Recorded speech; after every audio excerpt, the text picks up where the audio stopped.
महंगे बादाम अब घर में ही आसानी से उगाएं, फिर जितने दिल चाहे उतने खाएं।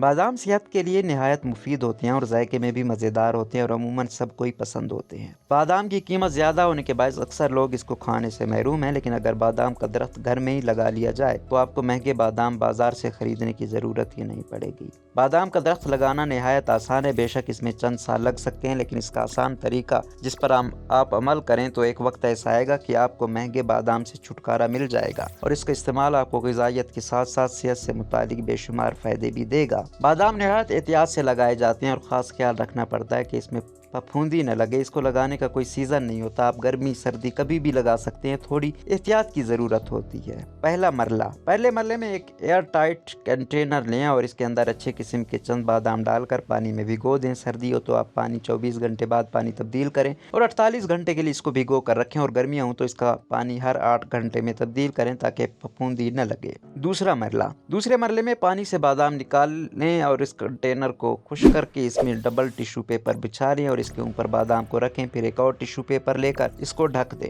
अब इसके ऊपर स्प्रे बोतल की मदद से हल्का सा पानी का छिड़काव करेंगे ताकि ये नम हो जाए। छिड़काव के दौरान ख्याल रखना है कि ज़्यादा पानी का इस्तेमाल न करें वरना बादाम गल जाएगा। इस दौरान बादाम को ठंडक की ज़रूरत होती है, इसलिए इसको गर्म जगह से बचाना है और एयर टाइट बॉक्स को बंद करके फ्रिज में रखना है और हर 4 से 5 दिन बाद देखना है कि इसकी मॉइस्चराइज उड़ तो नहीं गया, और अगर उड़ जाए तो दोबारा हल्का सा पानी का छिड़काव करना है। तीसरा मरला, तीसरे मरले में 25 दिन बाद इन बादाम को फ्रिज से निकालना है। निकालने के बाद आप देखेंगे कि इसके नीचे वाले हिस्से से रूट निकलना शुरू हो जाएगी। अब इसको किसी छोटे गमले में 1 इंच मिट्टी के अंदर दबा देंगे। ख्याल रखेंगे कि मिट्टी ज़्यादा खुश्क और ज़्यादा गीली ना हो। अब इसमें पानी डालेंगे जैसा कि पौधों में डाला जाता है, लेकिन पानी की मिकदार कम रखने है वरना बादाम मिट्टी के अंदर गल जाएगा। चौथा मरला, इस मरले में इसको छाँव में रख दें। ख्याल रखना है कि इसको धूप से बचाना, क्योंकि इसको ठंडक की ज़रूरत होती है। थोड़ी सी भी गर्माइश से भी ये गल जाते हैं और सारी मेहनत ज़ाय हो जाती है। कम से कम 1 माह बाद पौधा निकलना शुरू हो जाता है।